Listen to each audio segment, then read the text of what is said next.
দেখুন, প্রথমেই আমি সর্বোপরি আমাদের দলনেত্রী, আমাদের জনগণমন অধিনায়িকা মমতা বন্দ্যোপাধ্যায়কে আমি আমার করজোড়ে নতমস্তকে প্রণাম, শ্রদ্ধা, সম্মান, কৃতজ্ঞতা জ্ঞাপন করব।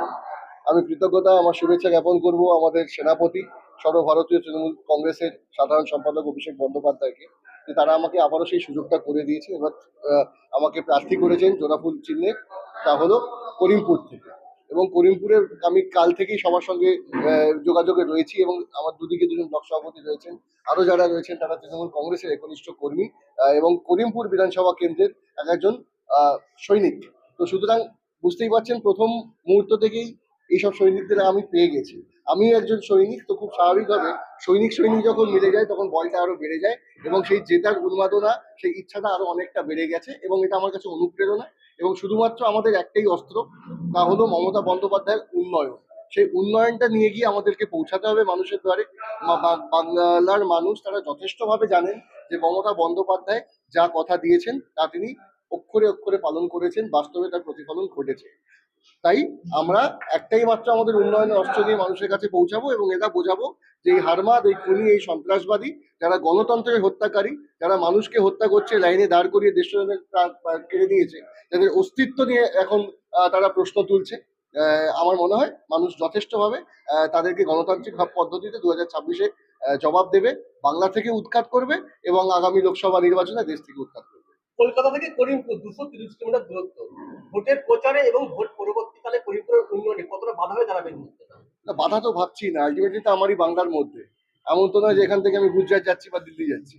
তা আমারই বাংলার মধ্যে মাত্র কয়েকটা দিন, এই কয়েকটা ঘন্টা, সেটা 2 ঘন্টা হতে পারে, 4 ঘন্টাও হতে পারে। আর তৃণমূল কংগ্রেসের কর্মীরা কখনো ডিস্টেন্স মাপে না, তারা উন্নয়নের যে জোয়ার আছে সেই যে জোয়ার অব্যাহত রাখার প্রচেষ্টায় সবসময় তারা মাঠে ঘাটে রয়েছে, মানুষের সাথে রয়েছে।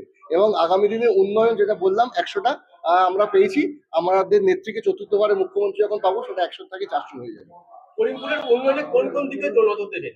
দেখুন, আমি সেই বিষয় নিয়ে কথা বলছিলাম, ঠিক আছে, অনেক কিছুই। আমি একটু আগে মাননীয় সাংসদের সাথে কথা বলছিলাম, যারা সভাপতির সঙ্গেও কথা বলছিলাম, এবং আমার দাদা ভাইরা রয়েছে তাদের সঙ্গে কথা বলছিলাম। অনেকটাই এগিয়ে গেছে, কারণ উন্নয়নে কোনো রকম ভাবে কোনো রকম বাধা বা কোনো রকম ভাবে করিমপুর পিছিয়ে নেই, এবং আমাদের চেষ্টা করতে হবে সেটাকে আরো এনহ্যান্স কি করে করা যায়। ঠিক আছে, এক তো নেত্রীর উন্নয়নমূলক প্রকল্পগুলোর জন্য আমরা অপেক্ষা করব, এবং আরো আমরা নিজেদের থেকে আর কিভাবে কি করা যেতে পারে, যেটা মানুষের আগামী দিনে আরো সুযোগ সুবিধাকে আরো বাড়িয়ে দেবে। আমরা সবাই মিলে মিলিত প্রচেষ্টার মধ্যে দিয়ে, মিলিত আলোচনার মধ্যে দিয়ে আমরা সেটা তার বাস্তবায়িত করার প্রচেষ্টায় আমরা লক্ষ্য এবং আমরা প্রতিজ্ঞাবদ্ধ। করিমপুরের মানুষের স্থানীয় প্রার্থী দাবি ছিল, আপনাকে তারা কতটা কাছে পাবে সে তো সময় বলবে, ঠিক আছে। এবং আমি স্থানীয় কি, আমি আমি বারবার এটা বলি যে সবাই বলে যে স্থানীয় স্থানীয়, নট নেসেসারি যে সবসময় স্থানীয়ই হবে, ঠিক আছে। আমি মনে করি এটা আমাদের বাংলা, ঠিক আছে। আমি বঙ্গবাসী, এবং এই বঙ্গবাসীকে সংকটে ফেলে দিয়েছে এই বিজেপি, তারা গণতন্ত্রকে হত্যা করছে।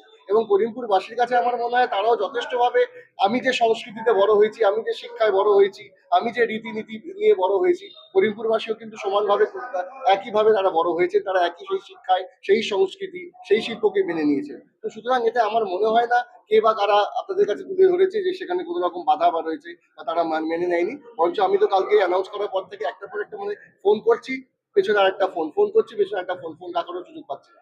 এবং সর্বোপরি আমার সব থেকে বড় শক্তি মাননীয় সাংসদ রয়েছেন, এবং আমার করিমপুরবাসী, আমার সৈনিকরা আমাদের সঙ্গে রয়েছেন, সহযোদ্ধা হিসেবে আমরা কাজ করবো।